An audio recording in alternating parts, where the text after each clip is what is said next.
The Blessed Damozel leaned out from the gold bar of heaven. Her eyes were deeper than the depth of waters stilled at even. She had 3 lilies in her hand, and the stars in her hair were 7. Her robe, ungirt from clasp to hem, no wrought flowers did adorn, but a white rose of Mary's gift, for service meetly worn. Her hair that lay along her back was yellow like ripe corn. Her seemed she scarce had been a day one of God's choristers. The wonder was not yet quite gone from that still look of hers, albeit to them she left, her day had counted as 10 years. To one, it is 10 years of years. Yet now, and in this place, surely she leaned o'er me. Her hair fell all about my face. Nothing, the autumn fall of leaves. The whole year sets a pace. It was the terrace of God's house that she was standing on.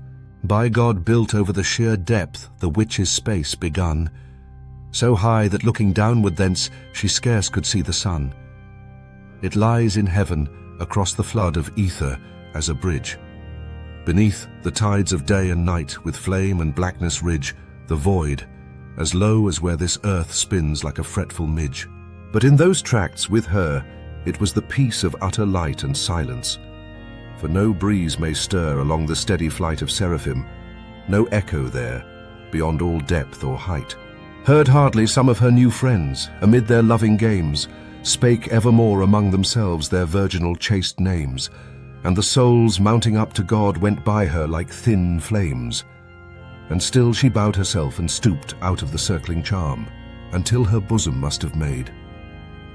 The bar she leaned on warm, and the lilies lay as if asleep along her bended arm. From the fixed place of heaven she saw time like a pulse shake fierce through all the worlds. Her gaze still strove, in that steep gulf, to pierce the swarm, and then she spoke, as when the stars sang in their spheres. "I wish that he were come to me, for he will come," she said. "Have I not prayed in heaven? On earth, Lord, Lord, has he not prayed? Are not 2 prayers a perfect strength? And shall I feel afraid? When round his head the aureole clings, and he is clothed in white, I'll take his hand and go with him to the deep wells of light. We will step down as to a stream, and bathe there in God's sight. We too will stand beside that shrine, occult, withheld, untrod, whose lamps tremble continually with prayer sent up to God, and where each need revealed expects its patient period. We too will lie i' the shadow of that living mystic tree, within whose secret growth the dove sometimes is felt to be, while every leaf that his plumes touch saith his name audibly. And I myself will teach to him, I myself lying so, the songs I sing here, which his voice shall pause in hushed and slow, and find some knowledge at each pause, or some new thing to know. Alas, we too, thou sayest, yea, one wast thou with me that once of old. But shall God lift to endless unity the soul whose likeness with thy soul was but its love for thee? We too, she said, will seek the groves where the Lady Mary is, with her 5 handmaidens, whose names are 5 sweet symphonies, Cecily, Gertrude, Magdalene, Margaret, and Rosalis.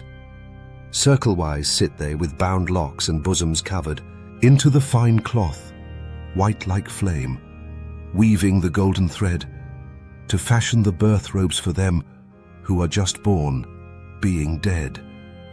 He shall fear haply and be dumb.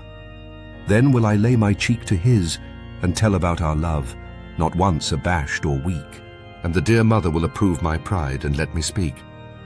Herself shall bring us hand in hand to him round whom all souls kneel, the unnumbered solemn heads bowed with their aureoles, and angels meeting us shall sing to their cithens and citoles. There will I ask of Christ the Lord thus much for him and me, only to live as once on earth with love, only to be, as then a while, forever now, together, I and he.